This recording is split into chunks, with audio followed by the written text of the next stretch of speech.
Ability has nothing to do with opportunity, असं त्याचं simple आहे बघा maxim. Ability has nothing to do with opportunity.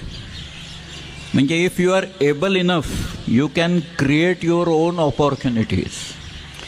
You don't have to wait for the opportunities to come across, you can create them. हे साध्या साध्या मॅक्झिम्स आहेत, पण या थोर लोकांच्या आहेत म्हणून ध्यानात ठेवायच्या आहेत. तशा या शिवाजी महाराजांच्या आहेत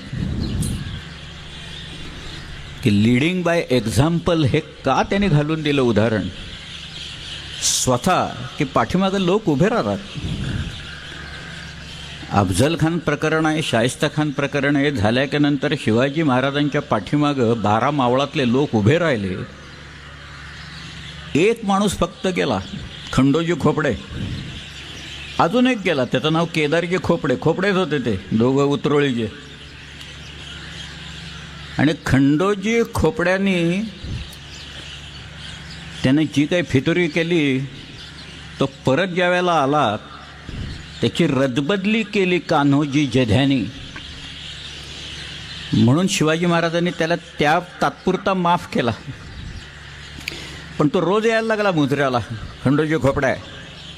एक दिवस महाराज भडकले. ते म्हणाले, ह्यानं गुन्हा केलेला आहे आणि हा शिक्षेविना राहतोच कसा?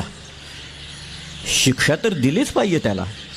म्हणून शिवाजी महाराजांनी आपल्या लोकांना बोलवलं आणि म्हणाले, याचा एक हात आणि एक पाय तोडून टाका. आता ताबडतोब शिक्षा अंमलात आणली, एक पाय आणि एक हात तोडून टाकला.